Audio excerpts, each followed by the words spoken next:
Hello दोस्तों, स्वागत है आप सभी का आज के इस वीडियो में। दोस्तों आज के इस वीडियो में हम लोग डिस्कस करने वाले हैं एसबीआई लमसम प्लान के बारे में। दोस्तों आज के इस वीडियो में मैं आप लोगों को एसबीआई का एक ऐसा म्यूचुअल फंड बताने वाला हूं, एक ऐसा लमसम प्लान बताने वाला हूं जिसमें दोस्तों यदि आप लोग 2 लाख रुपए भी इन्वेस्टमेंट करते हैं तो आप लोगों को यहाँ पर 16 लाख तक का एक बड़ा सा अमाउंट सिर्फ ब्याज के रूप में मिल सकता है और कुल रुपए आप लोगों को यहाँ पर 18 लाख रुपए मिल सकते हैं। लेकिन दोस्तों ये कितने समय में मिल सकते हैं और वो कौन सा एसबीआई का म्यूचुअल फंड है और वो कितने % का हमें रिटर्न देता है और किन किन कंपनियों में हमारा पैसा लगाएगा, अगर ये सारे सवाल आपके मन में आ रहे हैं तो इस वीडियो को एक बार आप लोग जरूर अंत तक देख लीजिएगा। मैं आपके एक एक सवाल का आंसर बहुत ही सरल भाषा में आप लोगों के साथ में एकदम रियल डेटा के साथ में शेयर करने वाला हूं। दोस्तों एक बार इस वीडियो को अगर आप लोग देख लोगे तो आप लोग बार बार इस म्यूचुअल फंड के बारे में आपको कोई और वीडियो देखने की कोई जरूरत नहीं पड़ेगी। चलो दोस्तों वीडियो की स्टार्टिंग करते हैं। सबसे पहले मैं आपको वीडियो को स्टार्ट करने से पहले ये बता देता हूं, आज के इस वीडियो में मैं आपको म्यूचुअल फंड के बारे में बताऊंगा। और दोस्तों सबसे पहले किसी भी म्यूचुअल फंड के बारे में आप लोग जाने तो उसके बारे में पूरी जानकारी लें। आधी अधूरी जानकारी आप लोगों का लॉस भी करा सकती है, क्योंकि दोस्तों म्यूचुअल फंड एक रिस्की इन्वेस्टमेंट होता है जो टोटल डिपेंड होता है शेयर मार्केट के ऊपर। तो इसलिए अगर किसी भी म्यूचुअल फंड के बारे में अगर आपको जानकारी लेनी है तो बिल्कुल डिटेल से जानकारी लेना होगा। अगर आप लोग आधी अधूरी जानकारी पर अपने आप इन्वेस्टमेंट करोगे या आप किसी और को सलाह दोगे तो उसका भी लॉस हो सकता है और आपका भी लॉस हो सकता है। तो इसलिए पूरा वीडियो अंत तक जरूर देखिएगा, फिर आपको इन्वेस्टमेंट करना हो या ना करना हो वो कोई बात नहीं, ठीक है। सबसे पहले आप लोग यहाँ पर देखिए कि जिस चीज़ के बारे में हम लोग बात करने वाले हैं उसके फंड हाउस के बारे में हम लोग डिटेल से चर्चा कर लेते हैं। दोस्तों आज के इस वीडियो में हम लोग एसबीआई म्यूचुअल फंड का एक ऐसा प्लान डिस्कस करेंगे, लेकिन उससे पहले हम आपको एसबीआई म्यूचुअल फंड के बारे में बता देते हैं। दोस्तों एसबीआई क्या मतलब क्या होता है? एसबीआई एक सरकारी बैंक है, ये काफ़ी अच्छे म्यूचुअल फंड आप लोगों के लिए निकालती रहती है, काफ़ी अच्छे प्लान आप लोगों के लिए निकालती रहती है, ठीक है।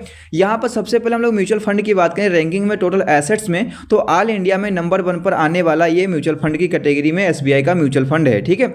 जबकि बात कर लेते हैं टोटल एसेट्स अंडर मैनेजमेंट की कितना पैसा इसके द्वारा मैनेज किया जाता है, तो वो दोस्तों किया जाता है 8,48,649 करोड़ रुपए इसके द्वारा मैनेज किया जाता है और हम लोगों के द्वारा यहां पे इतना पैसा लगाया जा चुका है, ठीक है, इन्वेस्टमेंट किया जा चुका है और हमारे इस पैसे को ये लोग मैनेज कर रहे हैं, ठीक है। तो अब हम लोग बात कर लेते हैं कि डेट ऑफ इनकॉर्पोरेशन मतलब कब से ये स्टार्ट हुआ था। दोस्तों ये म्यूचुअल फंड स्टार्ट हुआ था 29 जून 1987 से, तो काफी पुराना भी हो चुका है, काफी लार्ज अमाउंट को ये मैनेज भी कर रहा है और इंडिया में म्यूचुअल फंड की कैटेगरी में नंबर 1 पर ये आता है, तो काफी अच्छा है। इसलिए लोग इस पर काफी अच्छी तरीके से भरोसा करते हैं और ये दोस्तों अच्छे प्लान भी निकालता रहता है, क्योंकि दोस्तों एसबीआई एक सरकारी बैंक है, इसलिए लोग इसलिए भी इस पर बहुत ही अच्छी तरीके से भरोसा करते हैं। अब दोस्तों हम लोग बात कर लेते हैं कि उस प्लान के बारे में हम लोग डिटेल से डिस्कस करेंगे, लेकिन अगर आपने इस चैनल को सब्सक्राइब नहीं किया तो इस चैनल को सब्सक्राइब करके आप जरूर रख लीजिएगा, ताकि आप लोगों को ऐसे ही इन्फॉर्मेटिव वीडियोज़ की इन्फॉर्मेशन मिल पाए और ऐसे ही नॉलेजेबल आप लोगों को म्यूचुअल फंड के बारे में हर एक संपूर्ण नॉलेज आप लोगों को इस वीडियो के माध्यम से मिल पाए, ठीक है।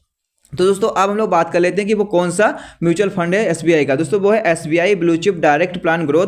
दोस्तों इस म्यूचुअल फंड के बारे में हम लोग डिटेल से जानेंगे। इसका नाम जानने के बाद में इस वीडियो को छोड़ करके आप लोग बिल्कुल मत जाइएगा। अभी मैं आपको एक एक चीज़ बिल्कुल रियल डेटा के साथ में आप लोगों को दिखाने वाला हूँ, समझाने वाला हूँ सब। जब इसकी हम लोग बात कर लेते हैं कि ऑल टाइम में हमें इसने कितने % का रिटर्न दिया, तो हम लोग यहाँ पर देख सकते हैं इसने हमें ऑल टाइम जब से ये म्यूचुअल फंड स्टार्ट हुआ तब से इसने 15.69% का लगभग यहाँ पर हमें 16% का इसने रिटर्न दिया। लेकिन आप लोगों के मन में ये डाउट आ रहा होगा कि ये कब से स्टार्ट हुआ, इसको 1, 2, 3 साल तो नहीं हुए स्टार्ट हुए।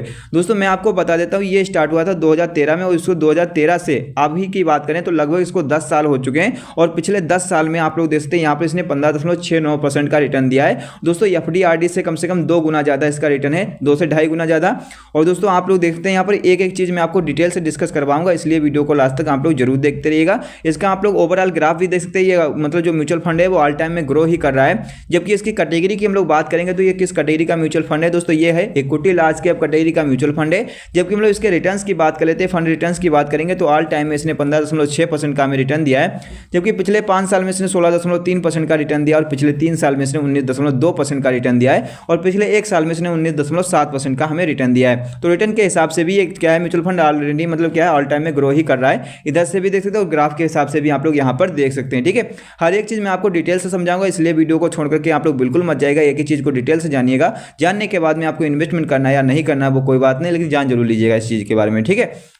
अब हम लोग बात कर लेते हैं इसके एक एनएवी की कीमत इस टाइम कितनी है। एनएवी मतलब ये होता है जैसे स्टॉक मार्केट में एक स्टॉक की कीमत होती है, एक शेयर की कीमत होती है, उसी प्रकार से म्यूचुअल फंड में एक एनएवी की कीमत होती है, एक यूनिट की कीमत होती है। तो इसकी एक एनएवी मतलब एक यूनिट की कीमत कितनी है, वो 83 रुपये 87 पैसे एक एनएवी की कीमत इसकी है। जबकि हम लोग रेटिंग की बात कर लेते हैं तो 4 की रेटिंग दोस्तों इसकी है, 5 में से 4 की रेटिंग काफ़ी अच्छी रेटिंग मानी जाती है। जबकि हम लोग बात कर लेते हैं कि मिनिमम एसआईपी अमाउंट कितने रुपए से आप लोग यहाँ पर अपनी एसआईपी स्टार्ट कर सकते हैं, कितने रुपए से आप लोग यहाँ पर इन्वेस्टमेंट स्टार्ट कर सकते हैं। दोस्तों मात्र 500 रुपये हर महीने से एसआईपी अपने स्टार्टमेंट कर सकते हैं और मात्र 500 रुपये हर महीने आप लोग इसमें जमा करके अपने फ्यूचर के लिए एक अच्छा खासा फंड जोड़ सकते हैं। जबकि हम लोग बात कर लेते हैं इसके फंड साइज की, तो इसका कितना मतलब फंड साइज है दोस्तों, इसका फंड साइज है 40,740 करोड़ रुपए। मतलब फंड साइज का मतलब ये होता है कि हम लोगों के द्वारा जो भी इन्वेस्टर्स आते हैं म्यूचुअल फंड में इन्वेस्टमेंट करने के लिए, तो इस म्यूचुअल फंड में लोगों ने जो भी लोग म्यूचुअल फंड में इन्वेस्टमेंट करने के लिए आए हैं उन्होंने यहाँ पर 40,740 करोड़ रुपए यहाँ पर इन्वेस्टमेंट किया है। और ये म्यूचुअल फंड के जो मैनेजर हैं वो इस इतने बड़े अमाउंट के लोग मैनेज कर रहे हैं, अलग अलग कंपनियों में पैसे को लगाते हैं। लेकिन कहाँ कहाँ पर लगाते हैं अभी मैं आपको एक एक चीज दिखाऊंगा, ठीक है।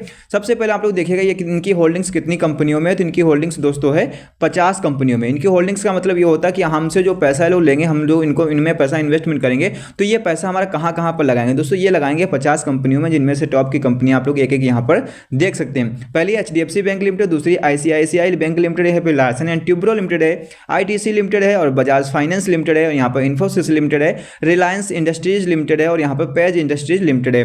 तो ऐसी ही 50 कंपनियां है। तो मैंने आपको टॉप की कंपनियां दिखाई जिनसे इनको प्रॉफिट मिलता है और इन्हीं प्रॉफिट से हम लोगों को ये प्रॉफिट में रखते हैं, ठीक है। तो दोस्तों इस तरीके से आप लोग समझ चुके होंगे। लेकिन दोस्तों हम ये लोग क्या करते हैं, हमारे पैसे को शेयर मार्केट में ही लगाते हैं। लेकिन दोस्तों हम लोग डायरेक्टली इसलिए नहीं लगा पाते क्योंकि हमको इतना नॉलेज नहीं होता है। लेकिन जो फंड के मैनेजर होते हैं इनके पास में काफ़ी लार्ज अमाउंट होता है और इनको काफ़ी अच्छा एक्सपीरियंस होता है। इसलिए दोस्तों ये छोटे छोटे अमाउंट को हर एक कंपनियों में डालते रहते हैं। जैसे कि यहाँ पर 50 कंपनियां जो भी हम पैसा इनको देंगे, तो ये 50 कंपनियों में हमारा थोड़ा थोड़ा पैसा इन्वेस्टमेंट करेंगे और इनसे एक दो कंपनियां में लॉस भी होगा, तो लेकिन जो इतनी सारी कंपनियां हैं तो इनमें प्रॉफिट भी होगा, तो इसलिए ओवरऑल इसका प्रॉफिट ही ज़्यादा निकलता है। तो इसलिए क्या करते हैं ये लोग बड़े अमाउंट को हर एक कंपनियों में डालते हैं, तो इसलिए यहाँ से इनका प्रॉफिट बनता रहता है और इस प्रॉफिट से हम लोगों को ये प्रॉफिट में रखते हैं। लेकिन दोस्तों ये हमारा पैसा शेयर मार्केट में लगाएंगे, लेकिन उसके लिए कुछ कमीशन भी लेते हैं। कमीशन दोस्तों लेते हैं एक्सपेंस रेशियो के रूप में। जितना भी पैसा आप लोग इस म्यूचुअल फंड में इन्वेस्टमेंट करोगे, चाहे SIP के रूप में इन्वेस्टमेंट करो, चाहे लमसम के रूप में इन्वेस्टमेंट करो, चाहे SWP के रूप में इन्वेस्टमेंट करोगे, तो दोस्तों यहाँ पर क्या करना पड़ता है, इन लोगों को ये क्या करना पड़ता है, मतलब एक्सपेंस रेशियो के रूप में आपसे ये कमीशन लेते हैं। जब भी इन्वेस्टमेंट करोगे तो उस पर आप लोगों को यहाँ पर 0.86% का यहाँ पर कमीशन आप लोगों को देना पड़ेगा। आपका पैसा सबसे पहले ये लोग काट लेंगे एक्सपेंस रेशियो के रूप में और बचे हुए शेष पैसे को आप लोगों का ये इन्वेस्टमेंट कर देंगे, ठीक है। अब जबकि हम लोग बात कर लेते हैं यहाँ पर एग्जिट लोड की। एग्जिट लोड क्या होता है, एग्जिट लोड दोस्तों ये होता है, यहाँ पर देखिए जब भी हम लोग पैसे को इन्वेस्टमेंट करेंगे, इन्वेस्टमेंट करने के बाद में अगर मुझे उस पैसे की 1 साल के अंदर ही जरूरत पड़ जाती है और उस पैसे को 1 साल के अंदर ही निकालेंगे, तो हमें वहाँ पर 1% का एग्जिट लोड देना पड़ेगा, चाहे जितना भी हमारा अमाउंट हो, ठीक है, उस अमाउंट पर। तो यह सिंपल भाषा में आपको समझ में आ चुका होगा। अब यहाँ पर टैक्स इंप्लीकेशंस की बात कर लेते हैं, तो टैक्स इंप्लीकेशंस मतलब क्या है, टैक्स कितना देना पड़ेगा दोस्तों। यहाँ पर अगर आप लोग पैसे को इन्वेस्टमेंट करते हो, इन्वेस्टमेंट करने के बाद में आप लोग 1 साल के अंदर जो भी प्रॉफिट करते हैं, उस प्रॉफिट को अगर आप लोग निकालोगे, तो उस प्रॉफिट पर आप लोग जो भी प्रॉफिट करोगे उस पर आप लोग को 15% का टैक्स देना पड़ेगा, अगर आप लोग 1 साल के अंदर निकालोगे। लेकिन अगर उसी प्रॉफिट को अगर आप लोग 1 साल के बाद में निकालोगे, तो आप लोगों को LTCG टैक्स के अनुसार 10% का ही टैक्स देना पड़ेगा, वो भी 1 लाख से ऊपर के अमाउंट पर, ठीक है। 1 लाख तक का आप लोगों को कोई भी टैक्स नहीं देना पड़ेगा, लेकिन उसके ऊपर का जो भी आप लोग प्रॉफिट करोगे, जो भी आप लोगों को यहाँ पर मतलब रिटर्न्स मिलेंगे, उस पर आप लोगों को यहाँ पर मतलब क्या देना पड़ेगा, 10% का यहाँ पर टैक्स देना पड़ेगा LTCG टैक्स के अनुसार। तो ये सारी चीजें आपको समझ में आ चुकी होंगी। अब मैं आपको दिखाता हूँ कि एक छोटा सा अमाउंट भी किस तरीके से एक लंबे समय तक आप लोग अगर इन्वेस्टमेंट करोगे तो आप लोगों का यहाँ पर किस तरीके से बढ़ता है। क्योंकि दोस्तों म्यूचुअल फंड में आप लोग शॉर्ट टाइम के लिए बिल्कुल भी इन्वेस्टमेंट ना करें। आप लोग 1, 2, 3 साल के लिए अगर करना चाहते हैं तो बिल्कुल भी मत कीजिएगा। आप लोग 5, 10, 15, 3 साल के लिए मतलब 4, 5 से 10 से लगा करके आप लोग 5 से लगा कर 25 साल तक अगर आप लोग इन्वेस्टमेंट करते हैं, जो भी मतलब जितने भी लंबे समय के लिए इन्वेस्टमेंट करोगे तो उतना ही ज़्यादा आप लोगों को प्रॉफिट देखने को मिलता है। जैसे कि हम लोग बात कर लेते हैं यहाँ पर देखिएगा, अगर हम दोस्तों लमसम के रूप में अगर हम 2 लाख रुपए इन्वेस्टमेंट करते हैं और हमें मानकर चलता है जितना हमने आपको दिखाया था, अगर इतने % का ही ब्याज हमें 15.82% का ब्याज मिल जाता है लगभग में मानकर चलता, तो हमारा जो 5 साल में पैसा बनेगा ना वो 2 लाख रुपए का बनेगा। यहाँ पर 2,16,000 और यहाँ पर टोटल रुपए हमारे जो बनेंगे 4,16,000 रुपये हमारा टोटल बन जाएगा 5 साल में, ठीक है। जबकि हम लोग बात कर लेते हैं यहाँ पर अगर हमारा पैसा अगर हम लोग 15 साल के लिए इन्वेस्टमेंट कर देते हैं, 2 लाख रुपए को अगर 15 साल के लिए इन्वेस्टमेंट करेंगे, ब्याज हम लोग उतना सेम ही रखते हैं, तो दोस्तों यहाँ पर इन्वेस्टमेंट अमाउंट आपका 2 लाख रुपये होगा। रिटर्न इस पर 16,10,000 रुपये मिल जाएंगे, 16,10,437 रुपये मिल जाएंगे। जबकि टोटल वैल्यू जो हमारी बनेगी, टोटल वैल्यू हमारी जो बनेगी 18,10,437 रुपये बनेगी हमारी। तो दोस्तों इस तरीके से आप लोग समझ सकते हैं। एक चीज़ मैंने आपको बिल्कुल रियल डेटा के साथ में समझाई। अगर आप लोगों के साथ में अगर ऐसे रिटर्न आप लोगों को इतने समय में इतना मिल जाता है तो आपका पैसा इस तरीके से बन सकता है। लेकिन इसमें रिटर्न घटेगा तो आपका पैसा भी घट सकता है, अगर आपका रिटर्न बढ़ेगा तो आपका पैसा भी बढ़ सकता है। तो आप अपने गोल के हिसाब से, आप अपने हिसाब से यहाँ पे इन्वेस्टमेंट करना चाहें तो कर सकते हैं, नहीं तो कोई बात नहीं। अगर आपको ये सारी की सारी चीज़ें समझ में आई है, जो इन्फॉर्मेशन मैंने आपको दी है वो समझ में आई, तो वीडियो को लाइक एंड चैनल को सब्सक्राइब करना बिल्कुल मत भूलिएगा। वीडियो देखने के लिए thanks for watching this video.